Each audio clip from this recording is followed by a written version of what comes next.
Allô. Bonjour. La campagne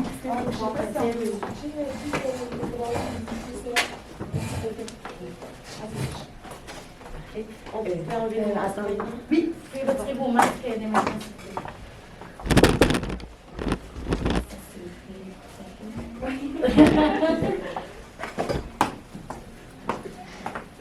Bonjour et bienvenue au cas de mandat RH. Préparez-vous les instructions en français. Do you prefer the instructions in English? Donc, chaque équipe dispose de 20 minutes afin de présenter son cas au juge. J'afficherai avec un carton pour indiquer les 10, 5, 2 dernières minutes ainsi que les dernières 30 secondes de la présentation. Lors des 10 dernières secondes du discours, j'indiquerai à l'aide de mes deux mains le nombre de secondes restantes. Si vous n'avez pas terminé votre présentation après 20 minutes, elle se verra arrêtée afin de passer à la période de questions. Une période de questions d'une durée maximale de 5 minutes est allouée au jury à la fin de la présentation. Je tiens à rappeler au jury qu'il est obligatoire de poser au moins une question lors de cette période. Veuillez noter que vous ne pouvez en aucun cas dévoiler le nom ou la provenance de votre université à risque d'être disqualifié. Je vais maintenant laisser les juges se présenter et ensuite vous pourrez débuter votre présentation. Bonjour, moi c'est Isabelle, je représente l'entreprise, je suis stagiaire en ressources humaines. Bonjour, moi c'est Carl Lavoie et je suis directeur général du groupe Satire Production à Lévis. Allô, moi c'est Cynthia Lafontaine, conseillère en acquisition de talent chez Desjardins à Lévis. Bonjour. Avant de débuter, est-ce qu'on peut juste tester le clicker, s'il vous plaît? Oui, je peux tester. Parfait, merci. C'est quand vous êtes prêt à C'est quand on est prêt? 49%. 49% des cadres recrutés ont une performance insatisfaisante après une période de 18 mois. Toute performance employée débute avec un bon accueil à l'intégration. C'est pour cette raison qu'aujourd'hui, vous avez fait appel à notre équipe composée de Noémie, Juliane et moi-même, Victoria, et ensemble, nous formons la firme de consultation Réseau. Notre mission principale est de vous fournir des solutions qui sont réalistes, efficaces, simples et optimales. Avant de commencer la présentation, faisons un topo de celle-ci. Donc, nous allons commencer avec un rappel du mandat et une petite analyse de votre entreprise, une présentation des solutions, soit l'importance d'un bon programme d'intégration, le programme des éclaireurs et finalement des indicateurs de performance. Nous allons enrober le tout avec un budget et échéancier. Donc aujourd'hui, e-Solutions, vous nous avez donné comme mandat de venir bonifier votre programme d'accueil-intégration pour les employés qui occuperont un poste nouvellement créé et ce sur une période de 3 mois. Avant de se lancer dans les détails de notre présentation, on va commencer avec une courte analyse de l'entreprise. Donc, e-Solutions, présentement, vous vivez une forte croissance, ce qui implique qu'actuellement, vous recrutez de façon massive et vous devez intégrer ces nouveaux employés-là sur des postes, justement, qui viennent d'être créés. Ça va donc être important de venir solidifier vos processus organisationnels, dont le programme d'accueil-intégration, afin de vraiment venir soutenir cette croissance. Du côté des opportunités, on le vit avec la pandémie, la popularité du télétravail est vraiment montée en flèche, qui a été très bénéfique pour vos ventes et ça vous donne aussi l'opportunité de venir repenser vos méthodes de travail. Finalement, du côté des défis, toutes les entreprises présentement le vivent, la fameuse pénurie de main-d'œuvre. Donc, avant qu'on ait dans le vif du sujet, on voulait quand même faire un bref retour avec vous pour l'importance d'un accueil-intégration réussi. Donc, premièrement, un bon accueil-intégration commence par des bases solides. Et le tout va faire en sorte que l'expérience employée va être bonifiée, puis à long terme, votre marque employeur va être elle aussi bonifiée. Plus concrètement, ça a l'air de quoi une bonne ou une mauvaise accueil-intégration. Donc ici, on peut voir que lorsqu'un employé ne se sent pas bien accueilli et intégré, il est 2 fois plus susceptible de vouloir quitter l'entreprise. Au contraire, lorsqu'il se sent bien accueilli et intégré dans son équipe, il y a une amélioration de sa productivité de 70 %, puis son taux de rétention augmente de 82 %. Donc maintenant, on va arriver dans le vif du sujet, notre solution qui est le programme des éclaireurs. Pour vous aider à bien comprendre qu'est-ce que le programme, qui sont les éclaireurs, tout au long de la présentation, on va suivre Elisabeth. Elisabeth est une cadre qui va prochainement entrer dans un poste nouvellement créé chez vous pour un poste de directrice de la logistique. Elle, tout comme ses nouveaux collègues éclaireurs, donc les personnes qui vont être recrutées dans des nouveaux postes, sont les pionniers de ceux-ci, puis vont forger le chemin pour la relève. Donc ici, on vous présente le parcours des éclaireurs, soit le parcours que ces nouveaux employés vont suivre.